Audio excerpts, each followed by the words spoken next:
لەبەر پێنج شت بەو شەوانە دەڵێن لەیلەة القەدر. یەکەم لەبەر ئەوە پێیان دەڵێن لەیلەة القەدر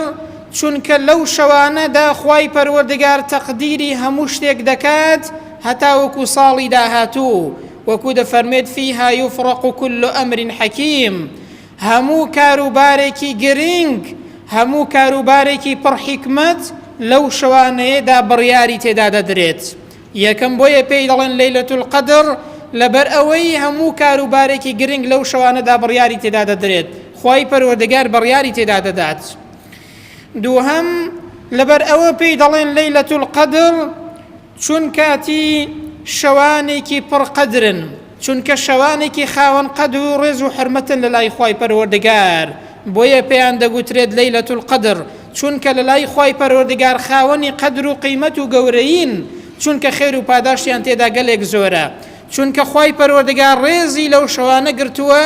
بۆیە پێیان دەڵێن لەیلەة القەدر. سێهەم لەبەر ئەوە پێیان دەڵێن لەیلەة القەدر چونکە عیبادەتکردن لەو شەوانەدا قەدر و قیمەتێکی گەورەی هەیە، چونکە هەر کەسێک ئەو شەوانە زیندوو بکاتەوە خوای پەروەردگار لە گوناهەکانی خۆش دەبێت، وەکو پێغەمبەر دەفەرمێ صلی الله عليه وسلم من قام ليلة القدر إيمانا واحتسابا، هەر کەسێک شەوانی قەدر زیندوو بکاتەوە هەڵسێتەوە عیبادەتیان تێدا بکات بە ئیمان و بڕوایەکی بەهێز و چاوەڕوانی پاداش بێ لە خوای پەروەردگار، پێغەمبەر دەفەرمێ صلی الله عليه وسلم غفر له ما تقدم من ذنبه، خوای پەروەردگار لە گوناهەکانی ڕابردووی خۆش دەبێت. دەی لەو شەوانەیەدا عیبادەتکردن قەدر و قیمەت و پلە و پایەکی گەورەی هەیە لە لای خوای پەروەردگار، بۆیە بەو شەوانە دەڵێن لەیلەة القەدر. چوارەم بۆیە بەو شەوانە دەڵێن لەیلەة القەدر چونکە بەڕاستی هەر کەسێک ئەو شەوانە زیندوو کاتەوە عیبادەتیان تێدا بکات دەبێتە خاوەنی قەدر و قیمەت و ڕێز لە لای خوای پەروەردگار. بەڕێزان ئەو شەوانە چەند گەورن. چوارەم بۆیە پێیان دەگوترێت لەیلەة القەدر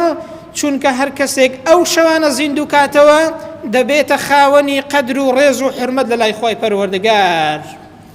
پێنجەم بۆیە پێیان دەگوترێت لەیلەة القەدر لەبەر ئەوەی قورئان و کتابێکی خاوەن قەدر و قیمەت و گەورەی تێدا دابەزیوە، بۆیە بەو شەوانە دەڵێن لەیلەة القەدر. وەکو ئەبوو بەکری وەڕاقەیەکێکە لە زانایان دەفەرمێت بۆیە ئەو شەوانە ناو نراون بە لەیلەة القەدر چونکە قورئانێکی خاوەن قەدر، کتابێکی خاوەن قەدریان تێدا دابەزیوە، لەسەر زمانی فریشتەیەکی خاوەن قەدر کە جوبرائیلە، بۆ سەر پێغەمبەرێکی خاوەن قەدر کە محەممەدە صلی الله عليه وسلم،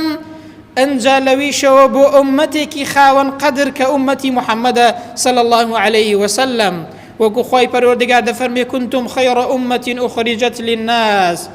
ئێوە چاکترین ئومەتێکن لەناو هەموو ئومەتاندا، ئومەتی محەممەد. قەدر و قیمەت و گەورەی خۆتان بزانن،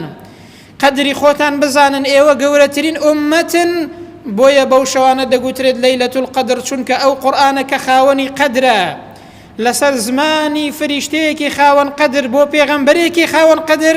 بۆ ئومەتێکی گەورە و خاوەن قەدر هاتووە کە ئومەتی محەممەدە صلی الله عليه وسلم، بۆیە پێیان دەگوترێت لەیلەة القەدر. تەماشاکەن بەڕێزان ئەو شەوانە چەند گەورن، هەر ناوەکەی چەند گەورەیە کە خوای گەورە دەفەرمێت